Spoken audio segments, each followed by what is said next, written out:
Bien, allez, on est tous installés. Fabrice, c'est OK? Très bien. Donc, je vous rappelle qu'effectivement, au vu du couvre-feu, on n'a pas pu avoir de public, mais le conseil municipal est rediffusé en direct sur Facebook.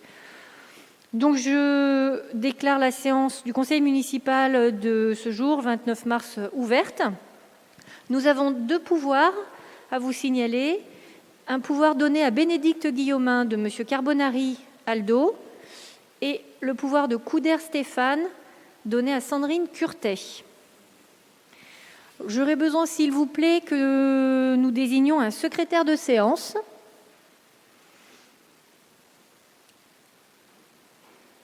Ah, deux volontaires. 2 volontaires, plus de volontaires du coup. Sandrine, allez, Sandrine Curtet, merci beaucoup. Alors, en tout premier lieu, comme vous en avez l'habitude, je vous demande de voir pour approuver le procès-verbal de la réunion du dernier conseil municipal, donc du conseil municipal du 16 décembre.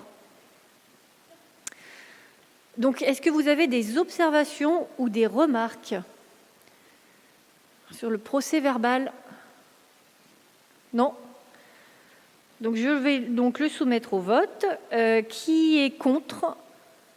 Qui s'abstient? Eh bien donc, il est approuvé à l'unanimité.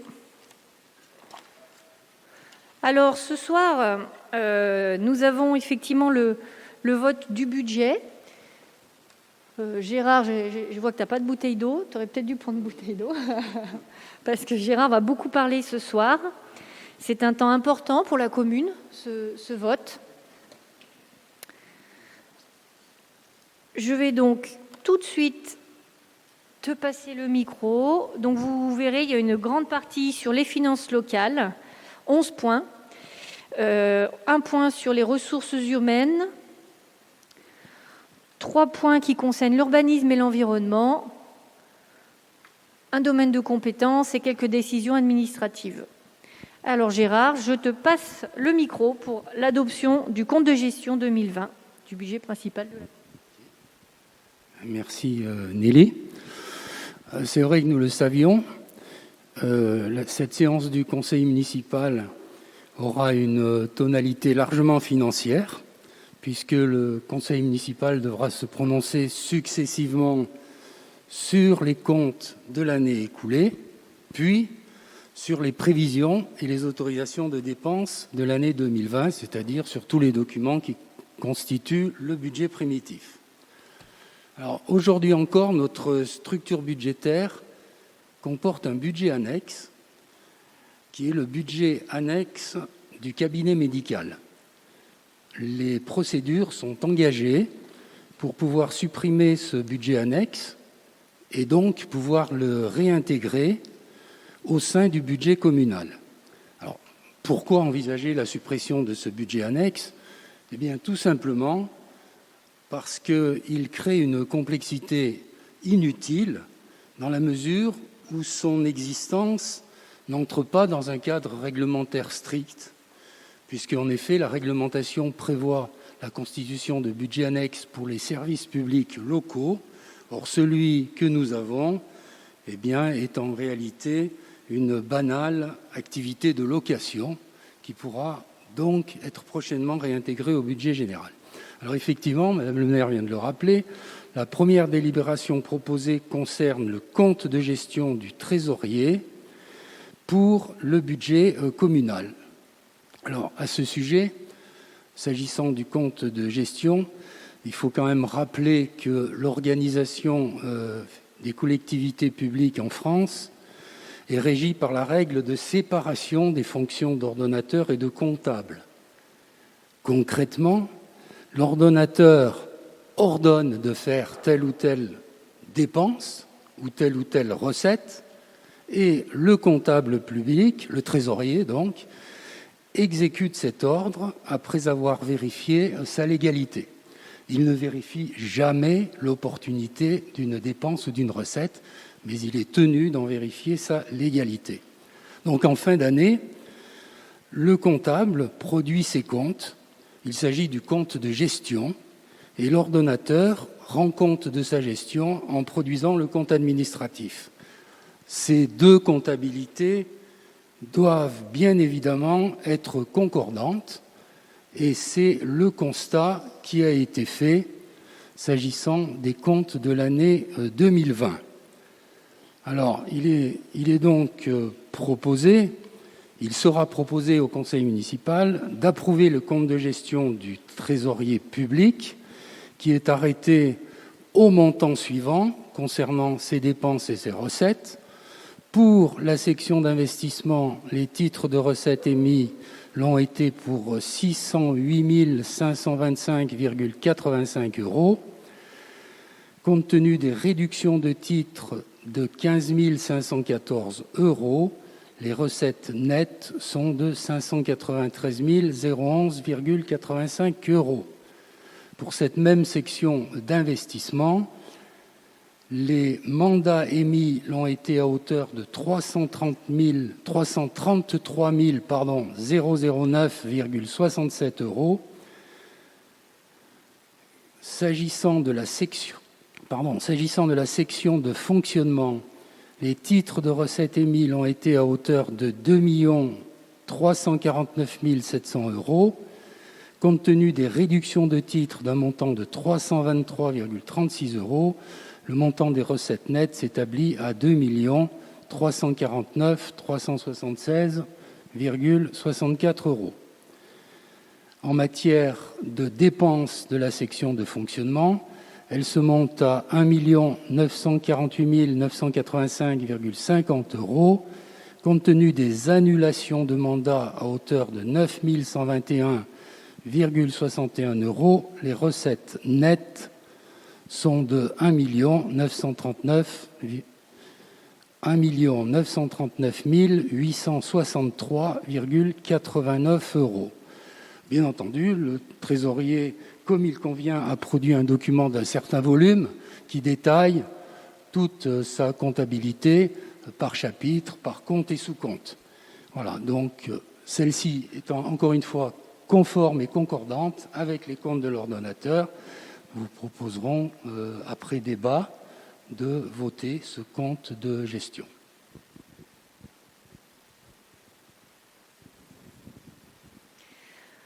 Merci Gérard.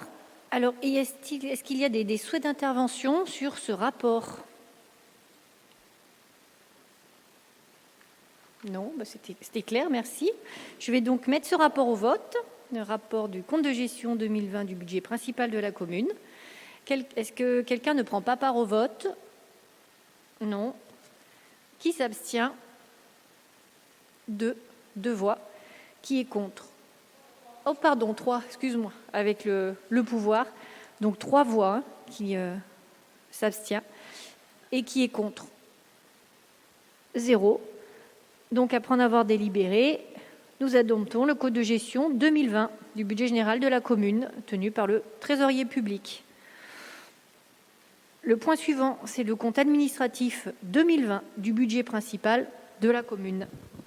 Et Gérard. Merci. Donc nous venons d'approuver le compte de gestion du trésorier. Et bien maintenant, nous allons parler du compte administratif, qui est le document par lequel l'ordonnateur d'un budget public, donc ici le maire, rend compte de sa gestion pour l'année écoulée. Alors, afin de garantir la liberté de vote des membres du conseil municipal, la loi exige que le maire quitte la séance au moment du vote. Mais il ne quittera la séance qu'au moment du vote. Il lui appartient, bien entendu, de présider la séance et les débats jusqu'à ce moment du vote. Alors, bien sûr, le compte administratif de cette année 2020 rend compte de la gestion d'une année bien particulière. Je veux parler, bien sûr, du contexte sanitaire, lequel, puisqu'on parle de l'année entière, donc lequel contexte sanitaire a eu pour conséquence de maintenir en fonction l'ancien maire pendant 2 mois et demi au-delà du délai normal. L'ancien maire a en effet choisi de laisser la place à l'extrême limite du délai qui lui était autorisé, soit à la fin du mois de mai. Donc ceci pour dire que finalement, la gestion qui nous concerne a été de 7 mois. Alors,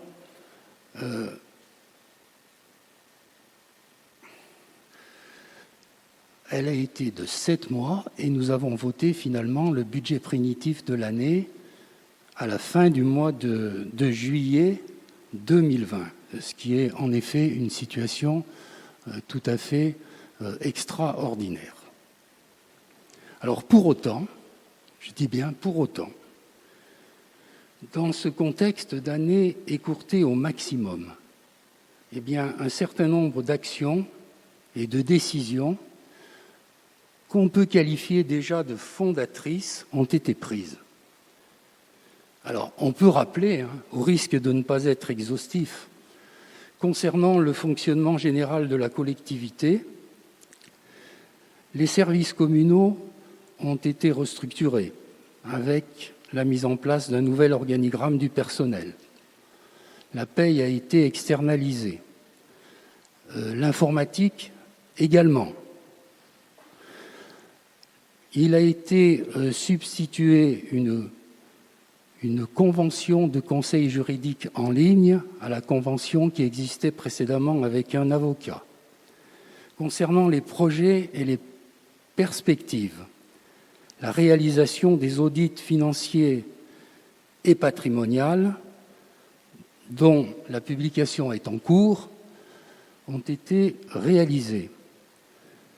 Une action importante en rescission pour lésion du square Charles Ferrer, vendu pendant le confinement pour 120 000 € par l'ancien maire, a été entreprise. La réorientation du projet crèche a été actée.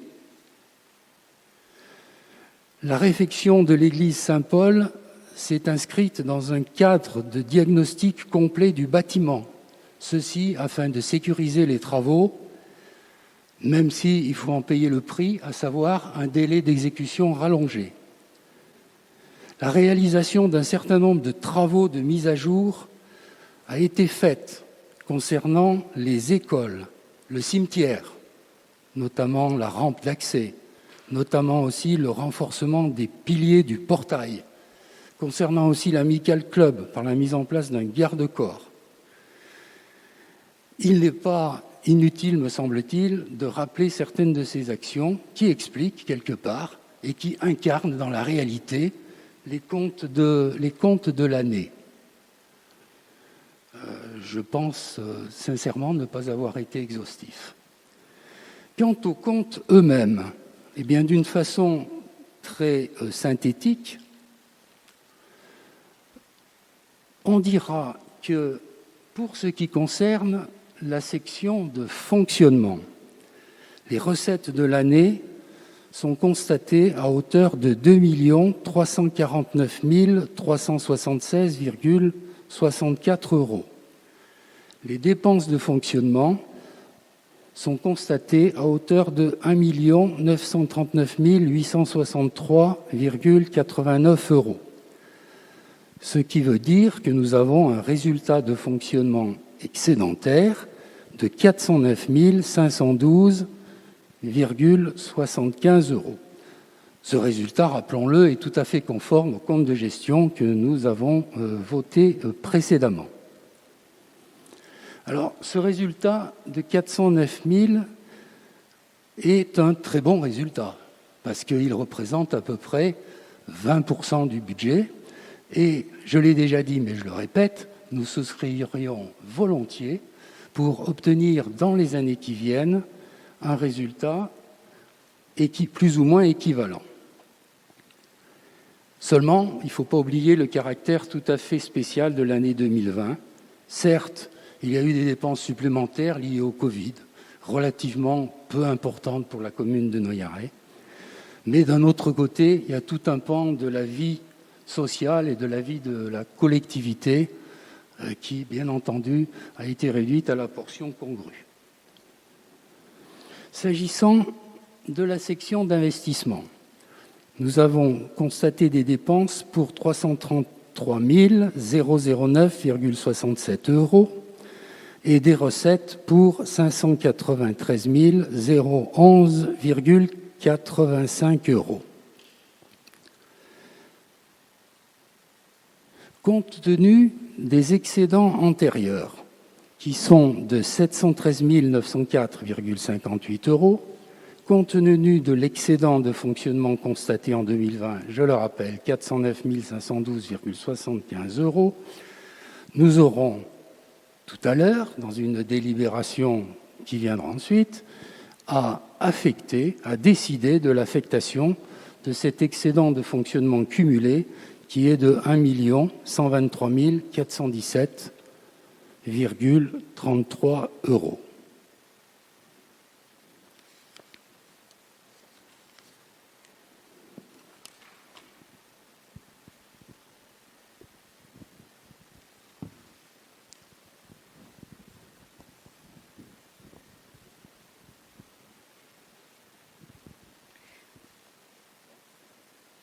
Voilà, donc il va être proposé au conseil municipal d'adopter le compte administratif 2020 du budget. Je vais donc donner la présidence de séance à Gérard pour procéder aux discussions et au vote. Eh bien, merci Nelly.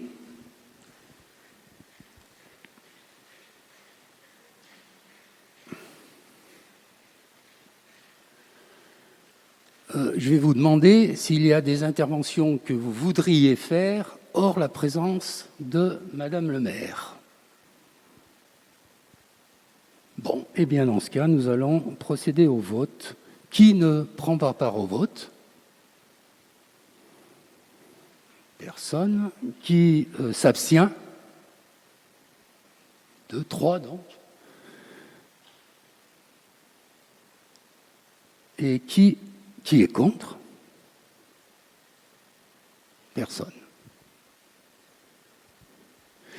Merci. Donc on peut rappeler Madame le maire.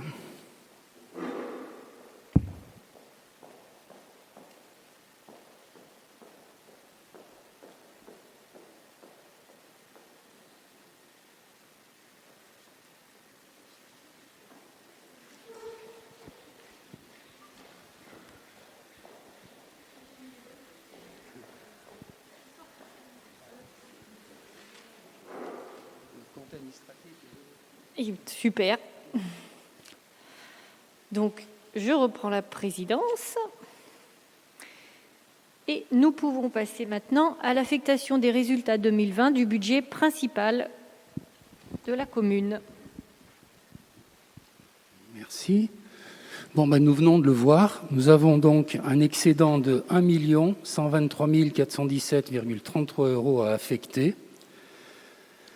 Alors, nous avons retenu en commun un principe général qui est que les excédents que la gestion courante permet de dégager devront servir à financer les projets. Donc, ces excédents ont vocation à être affectés à la section d'investissement. Alors, il est toutefois proposé sur cet excédent de 1 123 417,33 euros, de conserver 100 000 euros sur la section de fonctionnement à titre de provision et de précaution, et également 37 000 euros au titre des dépenses qui seront faites en 2021, alors qu'elles auraient dû être faites en 2020. Je pense notamment au décalage, pour un certain nombre de raisons pratiques et concrètes, du paiement que nous devons à la commune de Veurey pour le contrat enfance-jeunesse. Je pense aussi à quelques factures diverses, dont celle de Greenalp. Voilà. Donc, nous affectons à l'investissement la totalité de l'excédent de fonctionnement, sauf une somme de 137 000 euros. La somme affectée en recettes d'investissement en 2021 sera donc de 986 417,33 euros, Quant au report du résultat de fonctionnement en recettes de fonctionnement 2021, il sera de 137 000 €.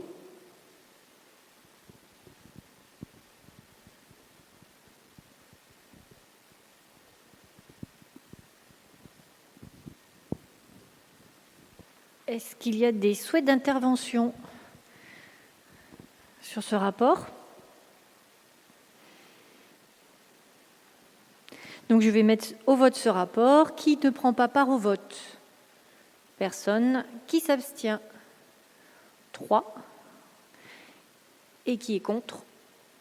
0. Donc après en avoir délibéré, nous adoptons l'affectation du résultat de clôture de fonctionnement 2020 au budget primitif 2021 tel qu'il vient d'être proposé. Il nous faut maintenant voter les taux de fiscalité directe locale pour l'année 2021.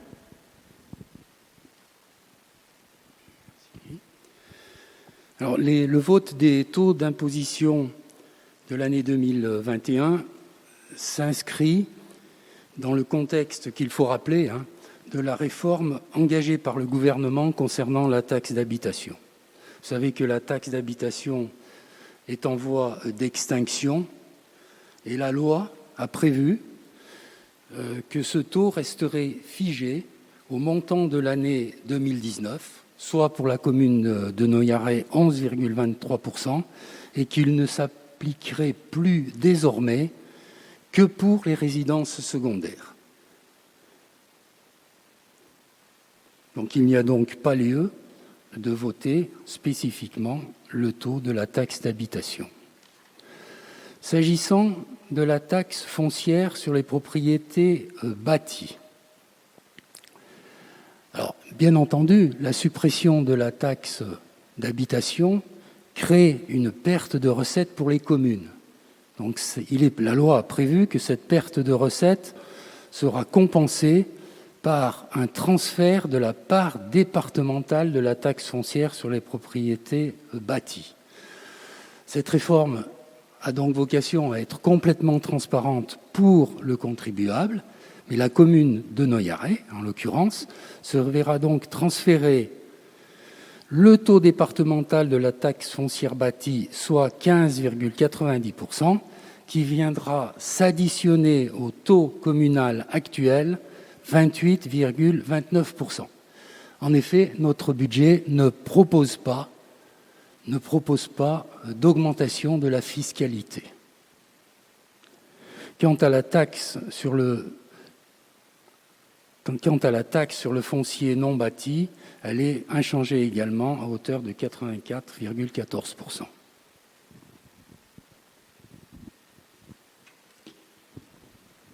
Merci Gérard. Est-ce qu'il y a des souhaits d'intervention sur ce qui vient d'être dit? Oui, Christian. Marche, oui. Moi, je voulais juste questionner M. Fell. Je suis surpris que vous ne baissiez pas les taux, parce que vous nous avez, pendant plusieurs années, pas sermonné, mais expliqué que les taux de la commune étaient bien trop élevés par rapport à la strate de la commune et autres. Donc, comment ça se fait qu'on reste sur les mêmes taux? Monsieur Berthier, je suis très heureux que vous soyez favorable à la baisse des taux. Et je regrette que vous ne l'ayez pas été pendant 6 ans, voire plus. En fait, non, pour parler sérieusement, il est vrai que nous ne baissons pas les taux. Pourquoi? Parce que si nous restons sensibles au fait que la fiscalité à Noyaret est supérieure à la moyenne des communes de la strate, il faut bien aussi se rendre compte qu'on ne peut baisser les taux qu'en fonction d'un contexte que l'on connaît. Or, si pendant 6 ans, j'ai effectivement milité pour une baisse des taux d'imposition sur la commune de Noyaret, c'était dans l'ignorance totale, et vous le savez bien, de la dette contractée par la commune à l'égard de l'EPFL. Et je peux vous dire qu'aujourd'hui, si la baisse des taux n'est pas à l'ordre du jour, c'est notamment à cause de cette situation. Ne remuons pas le couteau dans la plaie. Nous avons, pour notre part, découvert cette dette après le mois de mai dernier, et il n'est pas douteux que si nous l'avions su auparavant, certes, notre langage aurait été différent, Et je pense même, très honnêtement, que nous devions le savoir avant, de sorte que la campagne électorale qui s'est tenue l'année dernière aurait pu se faire sur des bases beaucoup plus réelles que ce qu'elle a été.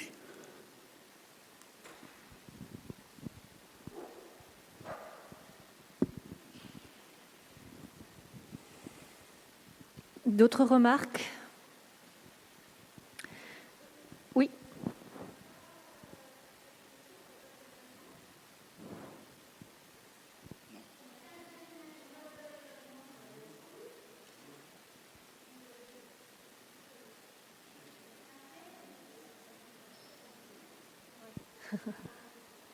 Ça c'est la métro, mais on en parle là? Ouais. C'est pas... Ouais.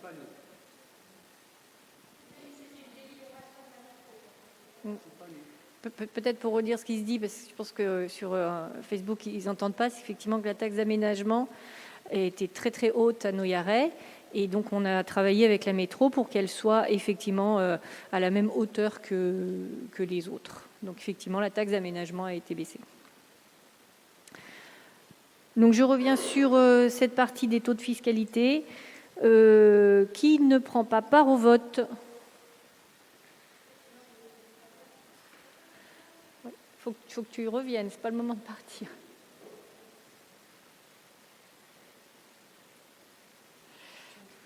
Ouais. Qui ne prend pas part au vote, pardon. Qui s'abstient? 3 personnes. Qui est contre? Personne. Donc après avoir délibéré, le conseil municipal prend acte du fait que le taux de taxe d'habitation va donc rester figé au taux de 2019. Je le rappelle, la taxe foncière bâtie 44,19, taxe foncière non bâtie 84,14%. Nous allons maintenant adopter le budget primitif 2021 de la commune. Merci. Permettez-moi un mot sur la méthodologie de construction de ce budget.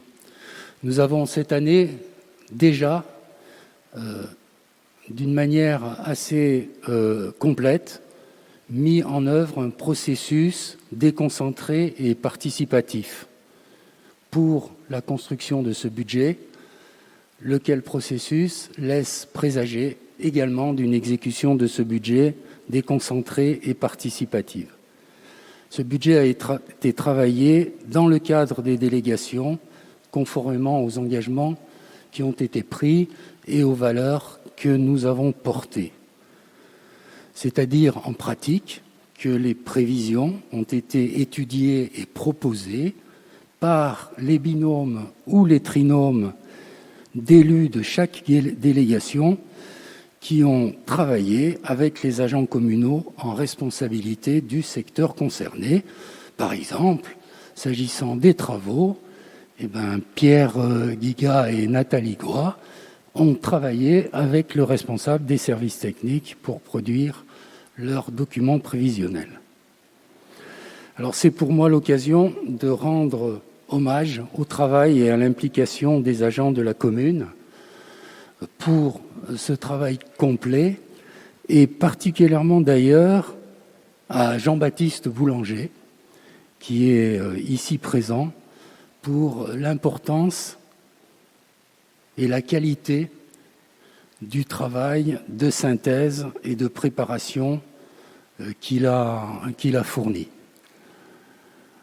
Et j'ajouterai aussi pour sa disponibilité et sa bonne humeur dans une période qui, par nature, reste assez tendue.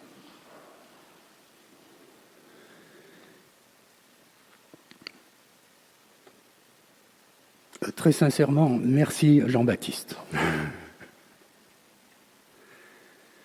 Alors, je dois ajouter que 2 réunions préparatoires ouvertes à tous les membres du conseil municipal, majorité, minorité, ont eu lieu les lundis 8 mars et 22 mars.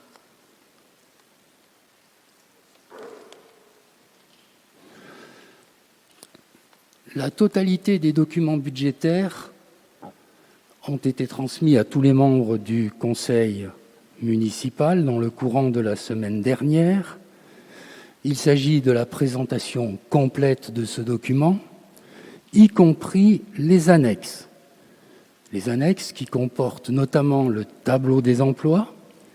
Le tableau des emplois qui est là surtout pour que nous prenions la mesure des correctifs à lui apporter, puisque en effet ce tableau devra être modifié au regard des décisions que nous avons prises au cours de l'année concernant l'organigramme du personnel dont j'ai parlé tout à l'heure.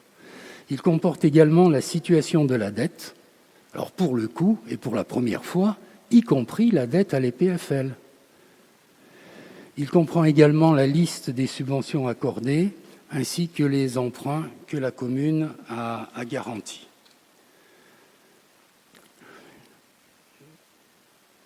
Alors pour rappel, ce budget 2021 comporte 2 sections, la section de fonctionnement et la section des investissements. Alors, s'agissant de la section de fonctionnement, je rappelle simplement que la section de fonctionnement retrace les dépenses que l'on peut qualifier d'ordinaires de la commune. Le budget de fonctionnement s'établit à hauteur de 2 477 403 €.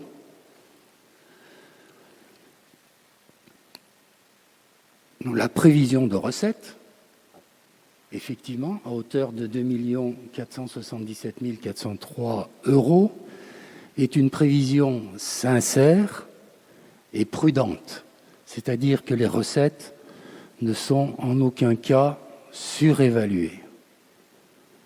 Les dépenses sont prévues naturellement à hauteur des recettes, à hauteur donc de 2 477 403 €.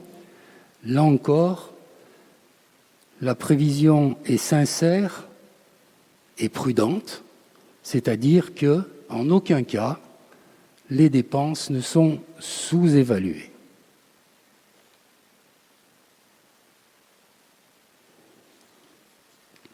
La section d'investissement, la section de fonctionnement, je le disais, retrace les prévisions de dépenses ordinaires. Pour l'essentiel, il s'agit de dépenses reconduites, bien sûr. Toutefois, notre budget 2021 intègre, bien sûr, les conséquences des décisions qui ont été prises au cours de l'année 2020, qui ont déjà été évoquées, l'externalisation de la paye, l'externalisation de l'informatique, la réorganisation du conseil juridique, mais il intègre aussi des choix qui ont été faits ou dictés par le contexte. Je signalerai par exemple la prévision de l'organisation d'une formation au self-défense pour les femmes, conformément à la couleur relativement féministe que ce mandat devrait prendre. Cette formation étant d'ailleurs intégralement subventionnée. Il prévoit aussi l'accompagnement financier de la commune par un prestataire. Nous savons tous en effet que la recherche que nous avons conduite pour pouvoir faire qu'un poste permanent de la commune soit occupé par un agent ayant une compétence strictement financière n'a pas été couronnée de succès. Donc, ce qui nous rassure, mais d'un certain côté nous inquiète peut-être davantage, c'est que nombre de communes sont dans cette situation. Donc nous avons choisi d'avoir un accompagnement financier par un prestataire compétent qui nous accompagnera, je dirais, selon notre demande et selon aussi la montée en information des agents que nous avons, c'est-à-dire notamment un agent qui est chargé de l'exécution des recettes et des dépenses, et puis aussi Jean-Baptiste, qui, au titre de sa fonction de DGS, devra monter progressivement en compétences également concernant la partie financière. Par ailleurs, cette section de fonctionnement comporte nécessairement, et je dirais presque malheureusement, des frais d'expertise et d'avocat concernant l'action en rescission pour lésion du square Charles Ferrer, dont nous avons déjà parlé, et aussi du contentieux qui est toujours pendant concernant la construction de la salle Polisson où nous sommes en ce moment même. S'agissant de la section d'investissement, je crois qu'il faut rappeler que le contenu de la section des investissements d'un budget communal, c'est aussi un marqueur des choix politiques, non seulement pour l'année qui vient, mais aussi pour les années suivantes. Donc il est important, me semble-t-il, de rappeler les deux orientations générales que nous avons validées et à partir desquelles ce budget a été construit. La première, c'est qu'il n'y a pas dans ce budget, et il n'y aura pas à l'avenir, d'inscription budgétaire qui pourrait être qualifiée d'incantatoire. Lorsqu'un projet sera inscrit à ce budget d'investissement, c'est lorsque son étude aura été bouclée, c'est-à-dire que le projet aura été précisément défini quant à son contour, quant à son coût et quant à son financement. C'est pourquoi, par exemple, le projet crèche, dont l'étude de la réorientation se poursuit, ne figure pas au budget 2021. La deuxième orientation fondamentale, c'est que ce budget s'appuie sur l'état des lieux financier et patrimonial. Ceci afin d'assainir au plus vite les situations qui doivent l'être, puis de pouvoir travailler sur des bases fiables. La section des investissements s'établit en dépenses et en recettes à hauteur de 2 241 071 €. En matière de dépenses, on peut regrouper les inscriptions budgétaires selon quelques orientations majeures. Au titre de l'assainissement de la situation financière, nous avons plusieurs inscriptions. D'abord, bien sûr, l'une qui est très importante, qui est de 1 077 000 € concernant le remboursement de l'EPFL, concernant les portages immobiliers échus déjà depuis un certain temps et dont l'EPFL demande l'appurement.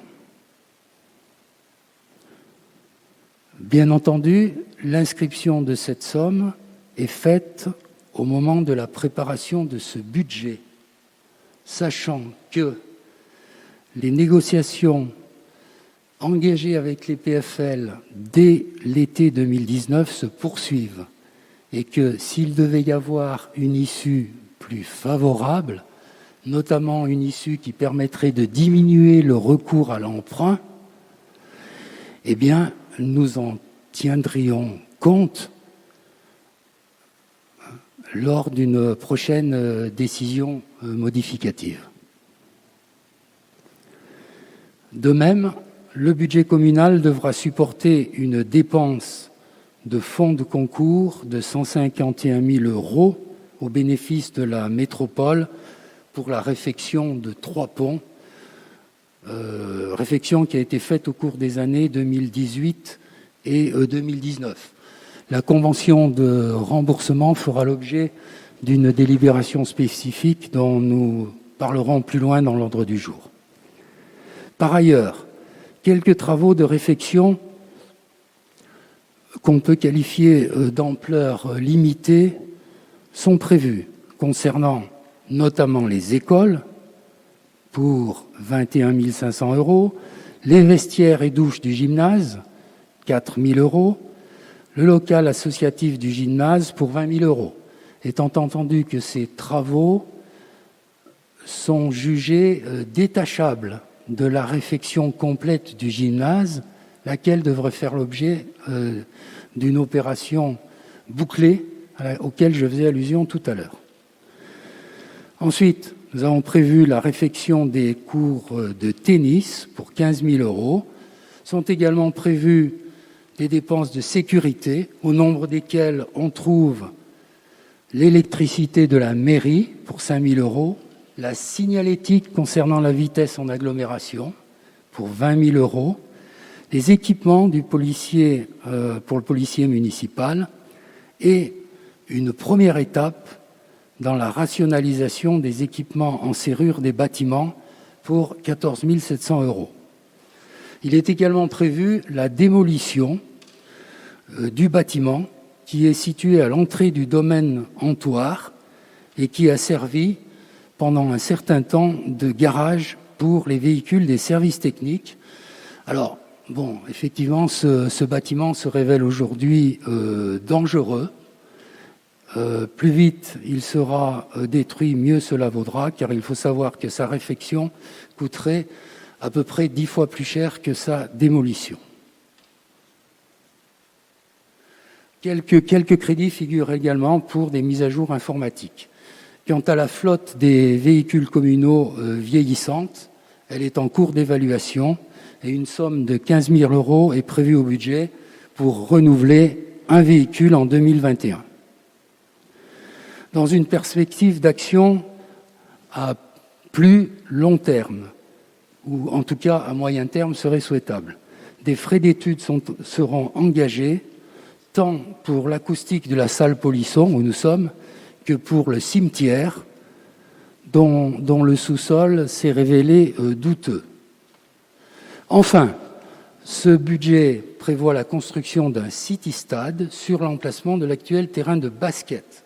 Alors, il s'agit là d'une inscription qui, je vais le dire comme ça, qui symbolise le fait que l'équipe que nous constituons n'entend pas que son mandat soit consacré exclusivement à l'apuration des situations financières ou patrimoniales, quelle que soit leur triste réalité. Mais que nous avons l'ambition de développer des projets, notamment au service de la vie collective, de la jeunesse, de la vie sportive et culturelle. Ben voilà, j'ai fini, Madame le maire.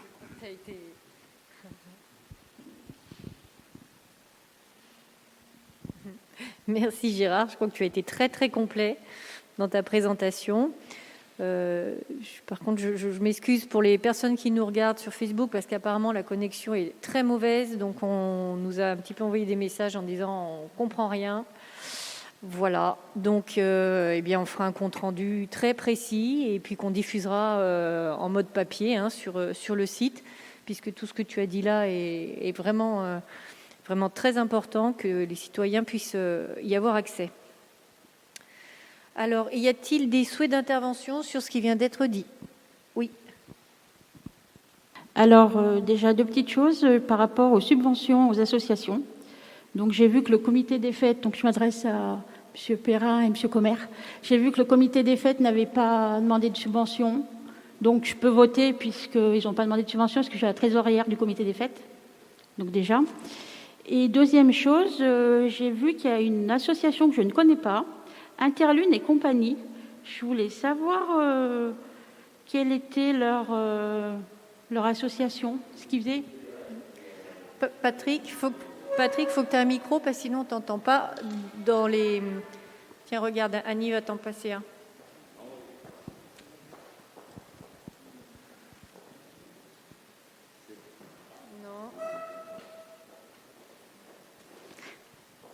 Non, trouve le petit bouton.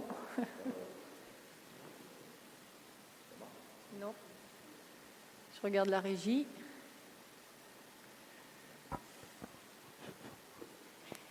Effectivement, dans la salle, on entend, mais pour les personnes qui nous regardent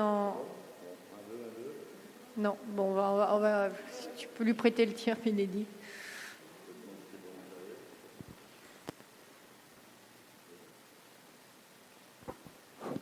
Ah, ça y est, ça marche. Merci Jean-Baptiste. Donc, sans vous. Pour te répondre, c'est une association qui est une troupe théâtrale qui est venue cette année nous rejoindre en prenant son siège social à la mairie de Neuillarret. D'accord. Et parce que donc la dent du loup est complètement arrêtée.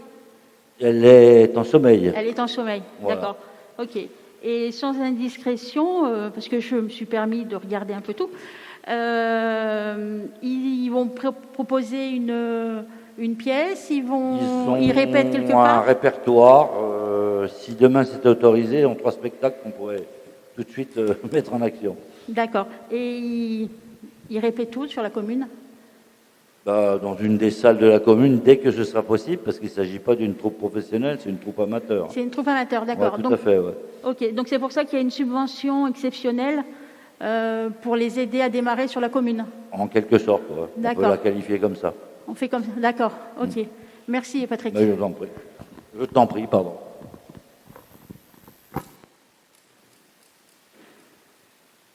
Merci. Est-ce qu'il y a d'autres remarques sur ce qui vient d'être dit, d'autres échanges, des précisions qui seraient intéressantes de pouvoir compléter? Non. Eh bien, écoutez, je vais mettre au vote ce rapport. Alors, qui ne prend pas part au vote? Du coup, personne, hein, comme Bénédicte peut voter. Qui s'abstient? 3. 3 abstentions. Qui est contre? 0.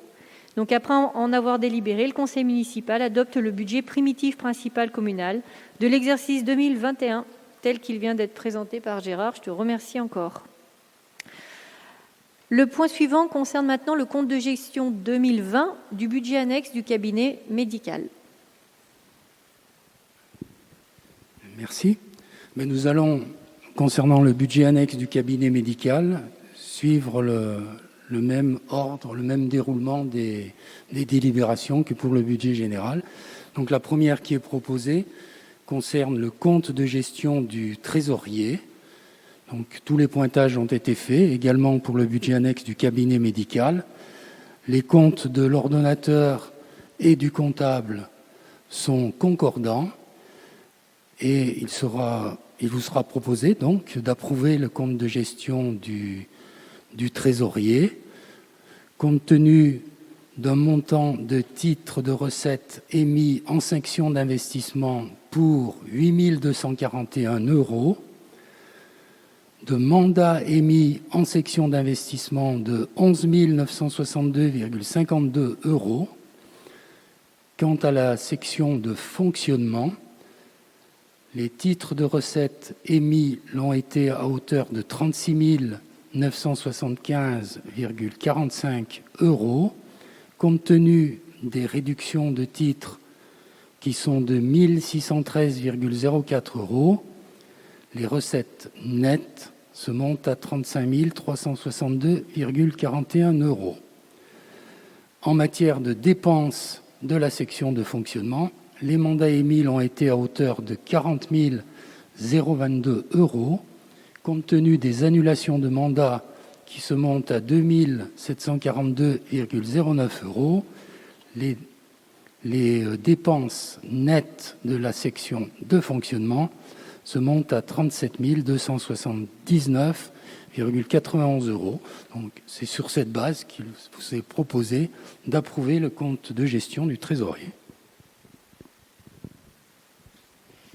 Merci. Y a-t-il des souhaits d'intervention et de remarques sur ce rapport? Donc je mets au vote ce rapport. Qui ne prend pas part au vote? Personne. Qui s'abstient? 3. Qui est contre? 0. Donc après en avoir délibéré, le conseil municipal adopte le compte de gestion 2020 du budget annexe du cabinet médical tenu par le trésorier public. Le point suivant, maintenant, les comptes administratifs 2020 du budget annexe du cabinet médical. Merci. Quitte à me répéter, puisqu'il s'agit effectivement de 2 délibérations. Pour le cabinet médical, les dépenses de fonctionnement se montent à 37 279,91 €. Les recettes à 35 362,41 €, ce qui fait un déficit de fonctionnement de 1 917,50 €. Pour mémoire, ce déficit de fonctionnement est dû à une remise de loyer d'un montant assez conséquent de 11 000 euros qui avait été décidé par l'ancien maire pendant le confinement et pour lequel la trésorière nous a demandé une délibération que nous avons votée précédemment. Donc ce cabinet médical présente un déficit de fonctionnement pour l'année de 1 917,50 euros. Quant à la section d'investissement, les dépenses se montent à 11 962,52 euros. Les recettes constituées essentiellement d'amortissement se montent à 8 241 euros. Le résultat que nous avons est donc à la clôture de cette année est un excédent de fonctionnement antérieur de 6 250,12 euros.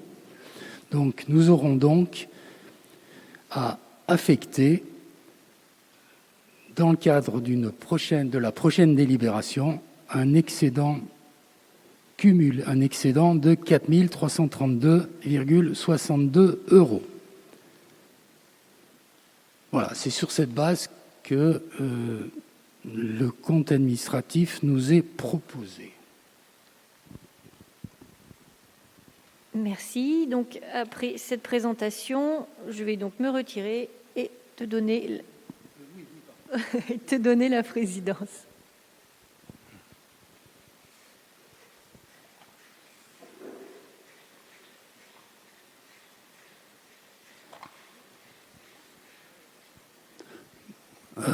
Y a-t-il des personnes qui souhaiteraient s'exprimer hors la présence de Madame le maire sur ce compte administratif du budget annexe du cabinet médical?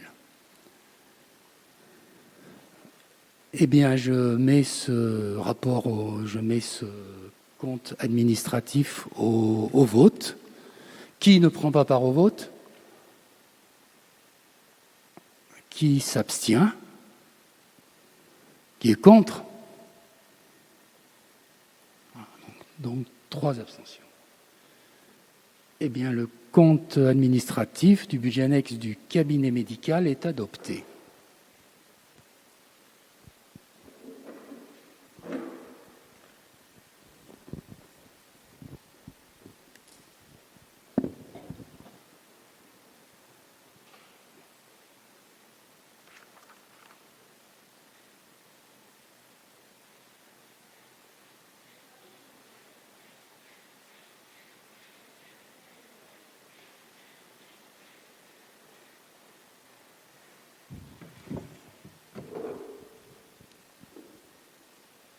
Voilà, merci. Alors, le point suivant concerne maintenant l'affectation des résultats 2020 du budget annexe du cabinet médical. Merci. Eh bien, je répète que la somme que nous devons affecter se monte à 4 332,62 euros. Nous allons proposer d'affecter cette somme en totalité au budget d'exploitation, ceci tout simplement pour faciliter les procédures d'intégration de ce budget annexe au budget communal. Je rappellerai quand même que l'excédent disponible pour investir actuellement au cabinet médical se monte à 37 172,37 euros et que des validations de travaux sont en cours pour permettre des mises aux normes fonctionnelles et notamment acoustiques et d'isolation de ce cabinet. Voilà. Donc nous proposons d'affecter à l'investissement du cabinet médical 0 euros et la totalité de l'excédent d'exploitation de 4 332,62 euros en section d'exploitation.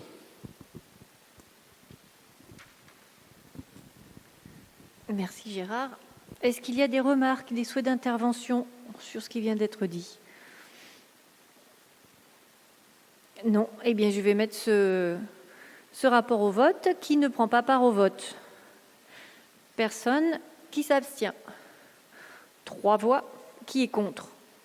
0. Donc, le conseil municipal adopte l'affectation de résultats de clôture d'exploitation 2020 au budget annexe du cabinet médical 2021, tel qu'il vient d'être proposé. Le point suivant concerne donc maintenant le budget annexe 2021 du cabinet médical.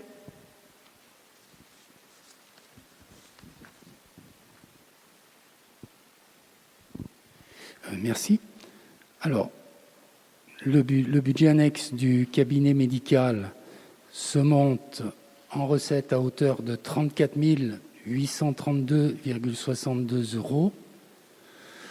Les dépenses atteignent là également 34 832,62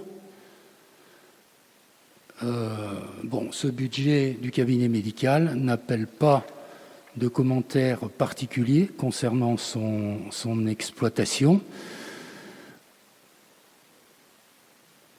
On trouve en recette l'affectation que nous venons de voter de 4 332,62 €. Voilà. S'agissant de la section des investissements de ce cabinet médical, on retrouve la somme dont je viens de vous parler de 37 172,37 € qui correspond à l'excédent actuellement disponible qui permettra de faire des travaux, sachant que la gestion de l'année 2021 devrait logiquement dégager un excédent, contrairement à ce que nous avons vu pour le compte administratif de l'année 2020. Voilà, nous avons proposé de voter ce budget à hauteur de 34 832,62 € pour la section d'exploitation et à hauteur de 53 604,99 € pour la section des investissements. Merci Gérard. Y a-t-il des souhaits d'intervention sur ce qui vient d'être dit? Donc je mets au vote ce rapport. Qui ne prend pas part au vote? Personne. Qui s'abstient? 3. Qui est contre? 0. Après en avoir délibéré, le conseil municipal adopte donc le budget primitif annexe 2021 du cabinet médical tel que nous venons de le présenter. Le point suivant concerne effectivement les conventions financières de fonds de concours pour la participation aux travaux sur des ouvrages d'art. C'est les 3 ponts dont Gérard nous a parlé. Merci.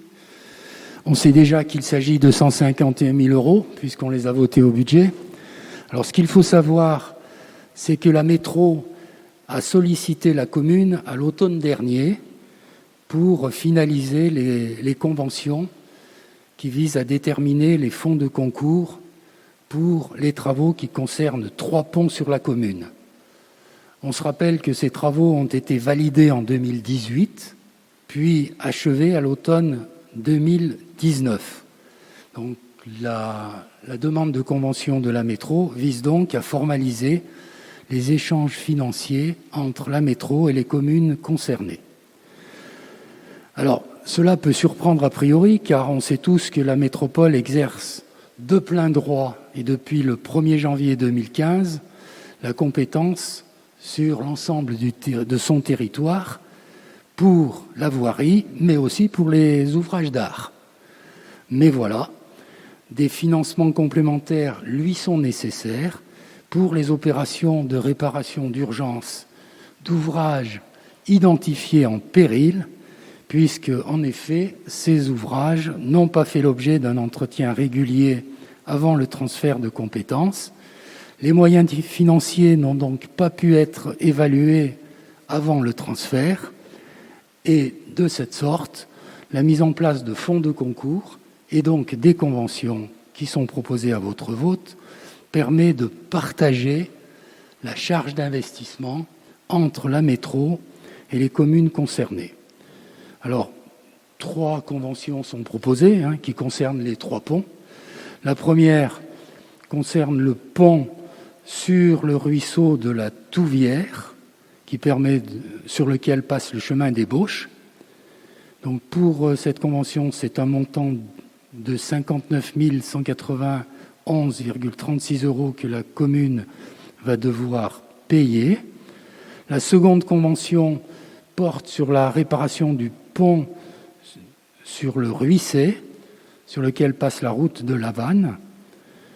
Cette opération s'est terminée en octobre 2019 et le montant de fonds de concours demandé à la commune est de 49 708,85 €. Quant à la troisième convention, elle concerne la reconstruction du pont des îles Cordées, toujours sur le Ruissé, et sur lequel passe la route des Béalières. Alors, pour ce pont, il y a une contribution qui est également demandée à la commune de Veurey. Quant à la contribution de la commune de Noyaret, elle se monte à 41 586 €. Donc le total, sans surprise, atteint 150 486,21 €.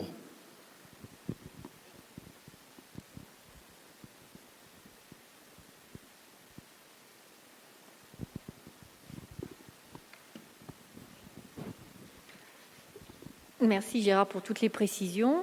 Est-ce qu'il y a des souhaits de parole sur ce rapport, des remarques? Non. Donc je vais mettre ce rapport au vote. Qui ne prend pas part au vote? Qui s'abstient? Personne. Qui est contre? Personne. Donc après en avoir délibéré, le conseil municipal donne son accord et autorise donc Madame le maire des 3 conventions annexées, indique que les crédits nécessaires vont être inscrits au budget 2021. Le point suivant, Gérard, tu peux faire une petite pause. Et c'est Sandrine Curtet qui nous explique la convention de participation financière aux frais de fonctionnement pour les enfants de Noyaret qui sont scolarisés dans des classes Ulysse au sein d'autres communes. Sandrine, on t'écoute. Poupou. Alors, donc la convention de participation financière aux frais de fonctionnement pour les enfants de Noyaret. Vous m'entendiez pas? Un petit peu plus fort peut-être. La convention de participation, non mais j'ai l'impression d'hurler, aux frais de fonctionnement pour les enfants de Noyaret scolarisés dans les classes d'unités localisées d'inclusion scolaire, autrement dit les classes Ulysse. Alors les unités localisées d'inclusion scolaire sont des classes particulières qui permettent la scolarisation d'élèves en situation de handicap, aussi bien dans le premier degré que dans le second degré. Donc la commune de Noyaret a été sollicitée pour participer au prorata des frais de fonctionnement des classes Ulysse au sein des communes dans lesquelles des enfants de Noyaret seraient inscrits. Donc la commune de Sassenage, qui a accueilli un jeune lucérétain pour l'année 2019-2020, sollicite la somme de 1 503,09 € à la commune de Noyaret pour la participation aux frais de fonctionnement de cet accueil. Donc, on propose donc au conseil municipal d'autoriser Madame le maire à signer cette convention de participation financière avec la commune de Sassenage. Voilà, c'est assez classique comme type de convention entre les communes. Y a-t-il des souhaits d'intervention sur ce qui vient d'être dit ou des compléments? Donc je mets au vote ce rapport. Ah, c'est une lingette, d'accord. Qui ne prend pas part au vote? Personne. Qui s'abstient? 0. Qui est contre? 0. Après en avoir délibéré, donc le conseil municipal me donne son accord pour signer cette convention de participation financière avec la ville de Sassenage. Et donc les crédits seront inscrits au budget 2021. Ouais, j'espère que tu as pu te reposer, Gérard, puisque nous arrivons cette fois-ci au point sur les ressources humaines, au sujet d'une convention financière de reprise du compte d'épargne-temps. Merci. Alors, un agent de la commune de Noyaret a demandé et a obtenu sa mutation pour la commune de Volnavet-le-Haut. Il se trouve que cet agent bénéficiait d'un compte d'épargne-temps de 40 jours. Alors, bien entendu, la commune de Volnavet-le-Haut n'est pour rien dans la constitution de ce compte d'épargne-temps de 40 jours et l'agent muté doit muter en ayant mis à jour sa situation. Comme, bien évidemment, il n'est pas possible de récupérer 40 jours, eh bien, et pour que la situation soit claire à l'entrée de cet agent à Volnavet-le-Haut, eh bien, la commune de Noyaret, au terme d'une convention, devra verser 3 600 € à la collectivité d'accueil au titre de l'appurement de ce compte d'épargne-temps. Il faut savoir que cette somme est tout à fait, comment on pourrait dire, que cette somme n'est pas une négociation, c'est simplement le résultat d'un calcul pour lequel on applique des textes, c'est-à-dire que le nombre de jours, c'est donc 40, et le taux que nous appliquons pour chaque jour résulte de dispositions réglementaires. Donc c'est ainsi que l'on va devoir rembourser à la commune de Noyaret, payer à la commune de Volnavet, la somme de 3 600 €. Donc il est proposé d'adopter la convention financière qui va lier la commune de Noyaret à la commune de Volnavet-le-Haut.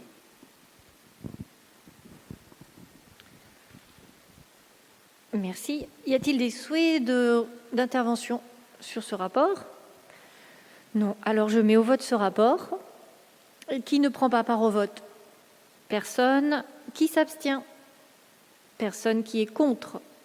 0. Donc après en avoir délibéré, le conseil municipal me donne donc son accord et indique que les crédits seront inscrits au budget 2021. Alors, le point suivant concerne l'urbanisme et l'environnement. Si on peut passer un micro à Johan.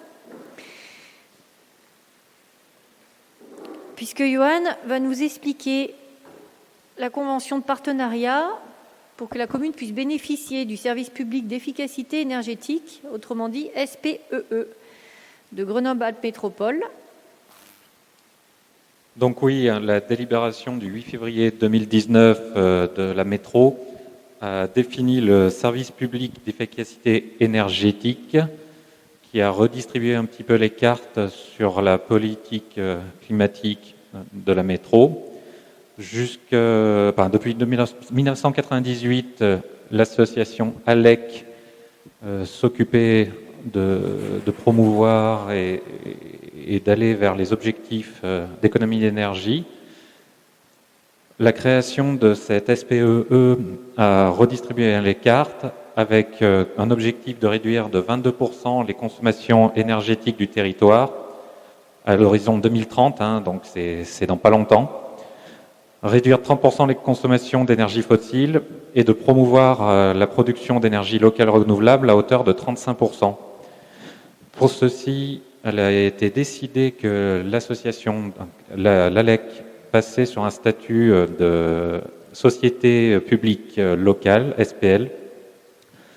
Elle garde une partie de ses activités sous forme associative, mais concernant les communes, nous ne serons plus que sous le statut de la SPL ALEC.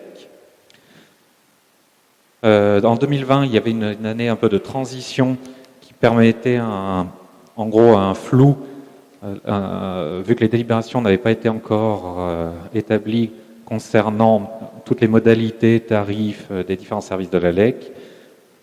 Ceci a été corrigé fin 2020 et donc la commune doit signer sa convention permettant de bénéficier de ce service qui donc concerne la maîtrise des consommations des énergies au quotidien des communes et des projets d'accompagnement, l'accompagnement des différents projets de rénovation par exemple.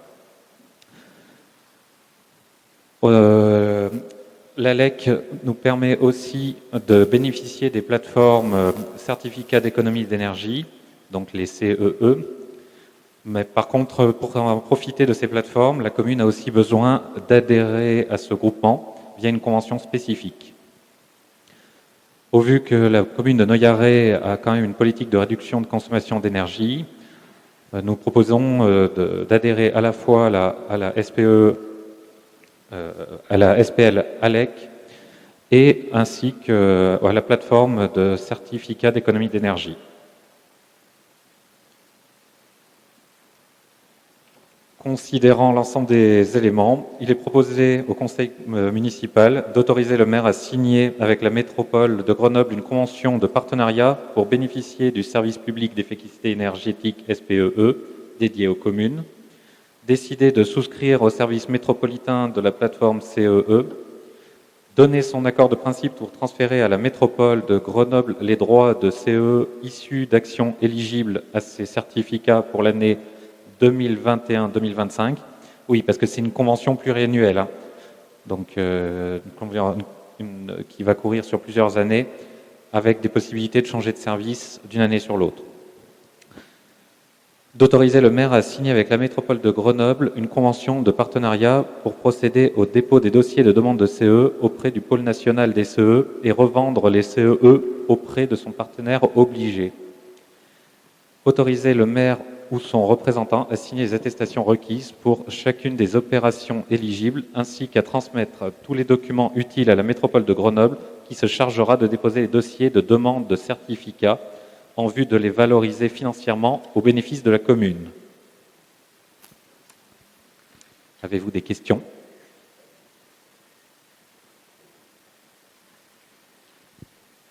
Est-ce que c'est soumis au vote ? Oui. Donc effectivement, pas de questions. Merci beaucoup, Johan. Donc je mets au vote ce rapport. Qui ne prend pas part au vote ? Personne. Qui s'abstient ? Personne. Et qui est contre ? 0. Donc, après en avoir délibéré, le conseil municipal m'autorise effectivement à signer avec la métropole une convention de partenariat, mais c'est du service public d'efficacité énergétique, de souscrire au service métropolitain de la plateforme CEE, et j'ai aussi son accord de principe pour transférer à la métropole de Grenoble les droits de CEE issus d'actions éligibles à ces certificats pour les années 2021 à 2025. Je suis autorisée à signer avec la métropole une convention de partenariat pour les dépôts de dossiers et signer les attestations requises pour chacune des opérations éligibles et ainsi qu'à transmettre tous les documents utiles à la métro. Merci. Alors, le point suivant, c'est Sandrine Curtet qui va reprendre la parole sur la demande d'inscription d'une mission au programme partenarial d'activité de l'Agence d'urbanisme de la région grenobloise, l'AURG. Sandrine, on t'écoute. Oui, alors l'AURG est une association réunissant un ensemble de personnes publiques désireuses de mutualiser des moyens pour mener à bien un programme d'études et de réflexion, d'une part en matière d'aménagement et d'autre part de connaissance des dynamiques de développement des territoires. Alors, ce programme d'études et de réflexion constitue le programme partenarial d'activité de l'AURG. Donc, tu as dit ce que c'était l'AURG, l'Agence d'urbanisme de la région grenobloise. Je ne sais pas si tu l'avais dit. Donc, Grenoble Métropole prend en charge la cotisation à l'AURG de ses communes membres, mais les frais de mission demandés par la commune à l'AURG sont à la charge de la commune, des communes demandeuses. Alors, la commune de Noyaret va missionner l'AURG pour réaliser une étude de projection scolaire afin d'évaluer les conséquences des constructions de logements dans les années à venir et ainsi anticiper les mesures à prendre en cas d'augmentation des effectifs des élèves en maternelle et élémentaire. Cette mission se fera sur 5 jours et donnera lieu à une subvention de 3 800 € au programme partenarial d'activité de l'agence sur 2021. Donc, je propose au conseil municipal de demander à l'AURG d'inscrire à son programme partenarial d'activité une demande d'assistance pour la réalisation d'une étude de projection scolaire et donc d'autoriser Madame le maire à signer les documents relatifs à la subvention de 3 800 €. Et ce que je vous propose, c'est que quand cette étude sera faite et que nous aurons les résultats, de vous restituer l'étude d'une autre réunion du lundi soir. Voilà. Très bien. Y a-t-il des souhaits d'intervention sur le sujet ? Non ? C'est une étude importante. Donc je mets au vote ce rapport. Qui ne prend pas part au vote ? Personne. Qui s'abstient ? Personne. Qui est contre ? Personne. Donc le conseil municipal, après en avoir délibéré, décide de demander à l'AURG d'inscrire à son programme une demande d'assistance pour la réalisation d'une étude projective sur l'évolution des effectifs scolaires à l'école primaire de Noyaret. Et je suis donc autorisée à signer l'ensemble des documents relatifs à cette subvention. Les crédits seront inscrits au budget 2021. Le point suivant, c'est Sophie Cutajar qui va nous être rapporteure. pour nous parler de la relation entre la commune et le Conseil en architecture, urbanisme et environnement de l'Isère, le CAUE, avec le choix d'un architecte conseil. Sophie, on t'écoute. Oui. Alors, effectivement. Ah, si on m'entend, c'est bon ? Ok. Du coup, en 2002, la commune de Noyaret a signé une convention de consultance architecturale avec le Conseil en architecture, urbanisme et environnement de l'Isère, autrement dit le CAUE. Dans le cadre de cette adhésion, donc, la commune peut recourir à un architecte conseiller. Donc, je rappelle que la mission de cet architecte est un accompagnement envers les usagers. Il est à la disposition du public qui désire construire ou aménager en lui donnant des informations, des orientations, des conseils en termes paysagers, environnementaux, bonne insertion dans le site, etc. Ce conseil, c'est une mission gratuite pour les particuliers. Après plusieurs années sans architecte, la commune a souhaité recourir à nouveau à un architecte conseiller.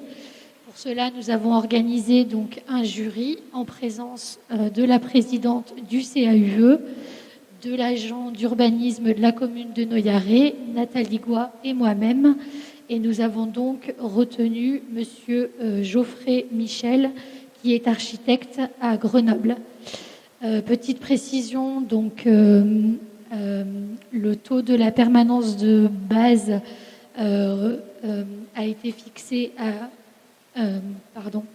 201,74 € hors taxe à raison d'une permanence d'une demi-journée. Ce coût est pris en charge à hauteur de 25% par le conseil départemental de l'Isère.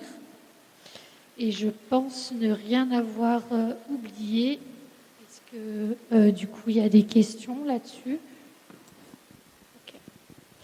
Je propose donc de voter au conseil municipal la validation du lancement de ces permanences d'architectes conseillers et d'autoriser Madame le maire à signer le contrat avec donc le nouvel architecte de la commune.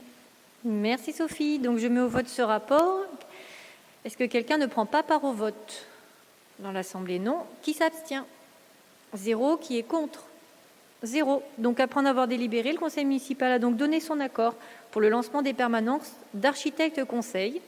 Et donc je suis autorisée à signer tous les documents en rapport à cette fin, notamment le contrat de mission d'architecte conseil entre la commune et M. Geoffrey Michel, afin que ce dernier soit désigné architecte conseil de la commune. Et je suis aussi autorisée à solliciter le conseil départemental de l'Isère pour l'attribution de la subvention qui va correspondre à 25% du coût de la permanence et des frais de déplacement engagés. Ces crédits nécessaires vont être inscrits au budget 2021. Alors, le point suivant concerne la désignation des membres du Centre communal d'action sociale, le CCAS. Alors, il y a eu 3 démissions des membres du CCAS élus au conseil municipal. Donc, dans ce cadre, nous devons redésigner l'ensemble de la liste. Après concertation avec l'ensemble des partis, nous avons donc proposé de fixer à 10 le nombre de personnes sur cette liste, c'est-à-dire 5 élus et 5 personnes nommées par le maire, puisque le maire, forcément, ne compte pas dans la liste. Je vous précise quand même, pour rappel, que la liste du CCAS ne peut pas être supérieure à 16, et ne peut pas être inférieure à 8. Donc après en avoir délibéré, le conseil municipal décide de fixer à 10 le nombre des membres du conseil d'administration, étant entendu bien sûr qu'une moitié sera désignée par le conseil municipal et l'autre moitié par le maire.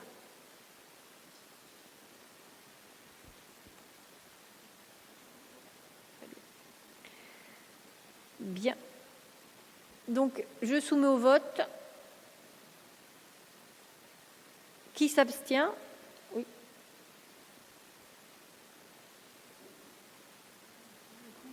D'accord. Donc oui. Donc je vais d'abord soumettre au vote le point 1, puis je passerai au point 2 ensuite. Donc je soumets au vote le point 1, donc de fixer à 10 le nombre des membres du conseil d'administration. Le point 2, on le votera ensuite. Donc, qui ne prend pas part au vote? Qui s'abstient? Et qui est contre? Personne. Donc je vous confirme à 10 le nombre des membres du conseil d'administration. Le point 2, donc c'est l'élection des représentants du conseil municipal au conseil d'administration du CCAS. Nous avons donc fait le choix de faire une liste commune entre les élus de la minorité et les élus de la majorité. La liste est composée de Madame Nathalie Goy, Bénédicte Guillaumin, Sandrine Moutin, Annie Pontieux, Prazer Ribeiro. Et nous aurons un élu suppléant, Patrick Commère.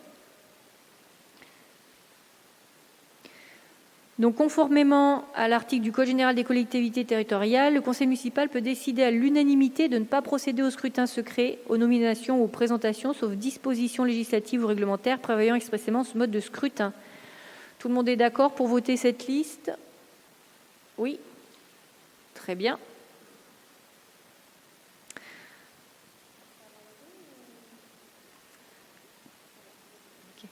Donc nous allons voter à main levée, puisque vous en êtes d'accord. Qui s'abstient? Qui est contre? Très bien. Donc à l'unanimité, la liste unique. Et donc sont proclamés les nouveaux membres du conseil d'administration. Bien. Les points pour le conseil municipal sont terminés. Je vais maintenant passer aux décisions administratives. Je crois que j'en ai 5. Alors, en décision administrative, nous avons signé une convention de participation financière avec l'association Emotea. Alors, cette association intervient auprès des enfants de l'école dans le cadre du périscolaire. C'était un des points de notre programme.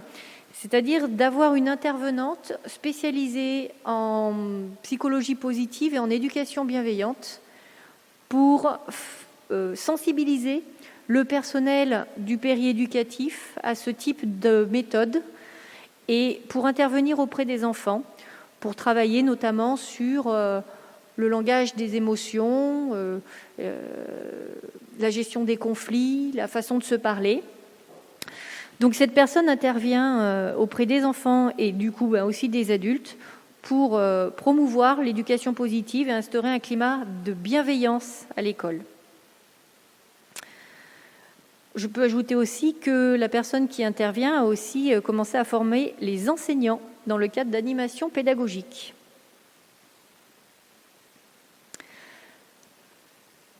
Donc, le maire de la commune décide de signer la convention de participation financière avec l'association pour la mise à disposition d'une intervenante pour la période du 7 janvier 2021 au 1er juillet 2021. Donc, hors vacances scolaires, on est sur un total de 220 heures. Le coût horaire de l'intervention étant de 45 €, le coût total des interventions est de 9 900 € au maximum. Sachant que nous avons fait des demandes de subventions qui vont certainement aboutir, notamment auprès du conseil départemental et de la CAF. Une autre décision administrative, et là c'est Marie-Jo Gros-Croissy qui pourra la compléter, c'est une convention pour la mise en place de permanences juridiques pour l'année 2021 avec le cabinet de Catherine Ruault, qui est donc avocate. Si tu veux nous en dire un petit mot sur le choix, Marie-Jo. Comment tu as trouvé cette dame? Oui, c'est une... Vous m'entendez là? Oui, c'est bon. C'est une avocate qui intervient déjà sur la commune de Sassenage. Ça va mieux comme ça. Qui intervient déjà sur la commune de Sassenage. Pour la commune de Sassenage, c'est comme ça que j'ai eu ses coordonnées par l'intermédiaire de la mairie de Sassenage. Donc elle intervient sur Noyaré une fois par mois, le jeudi. Et elle est plus spécialisée dans le droit du travail. je pense que les permanences marchent pas bien déjà à son niveau. On a eu pas mal de... Et en parallèle, je ne sais pas si en parallèle, il y a un autre avocat qui intervient sur la commune, c'est maître Laurent Chaval, qui est plus spécialisé dans d'autres spécialités, en droit du travail notamment, parce que c'était ce qui importait aussi, en droit de la sécurité sociale, dommages corporels et aussi au niveau des copropriétés. Donc ils se complètent l'un envers l'autre et lui il intervient le mercredi après-midi, une fois par mois également. Bon, cet avocat, je l'ai trouvé sur Internet après plusieurs recherches d'avocats. Ils interviennent à titre bénévole et la commune ne paye pas, c'est bénévole aussi pour la commune. C'est une expérience qu'on a faite cette année, qui sera, je pense, renouvelée l'année prochaine. Merci Marie-Jo. Donc oui, c'est un service qui est rendu aux habitants, qui commence effectivement à se saisir, puisqu'on voit les permanences se remplir. Et comme précisait Marie-Jo, à titre gratuit, c'est-à-dire que c'est gratuit pour les habitants et c'est gratuit aussi pour la mairie. Alors, une autre décision administrative qui concerne le mandatement du cabinet d'avocats SCP Fessler Jorquera et Associés pour représenter la commune dans l'affaire Consort Fort contre la commune de Noyaret, dans le cadre d'un référé en suspension. Je regarde Sophie, Nathalie, si vous voulez un petit peu préciser qu'effectivement, voilà. On avait déjà parlé, je crois qu'on avait déjà fait une décision administrative sur la première affaire qui est au tribunal. Les consorts forts attaquent Pluralis et la mairie en référé suspension pour que les travaux ne commencent pas tant que la première affaire n'a pas abouti. Voilà. Merci. Et la dernière décision administrative concerne un contrat de maintenance pour l'année 2021 avec la société Alpes Prévention, qui va du coup maintenant gérer notre système d'alarme anti-intrusion, puisque la société qui s'occupait du système anti-intrusion était beaucoup plus chère que celle-ci, et celle-ci est beaucoup plus efficace, on l'a déjà pu s'en rendre compte. Donc je vous informe que cette convention est en vigueur depuis le 1er mars 2021 et que le contrat est renouvelable tous les ans par reconduction express. Et bien sûr, les crédits sont inscrits au budget principal de la commune. Voilà. Eh bien, on a traité tous les points que nous avions à traiter ce soir. Je passe la parole si vous avez des questions diverses.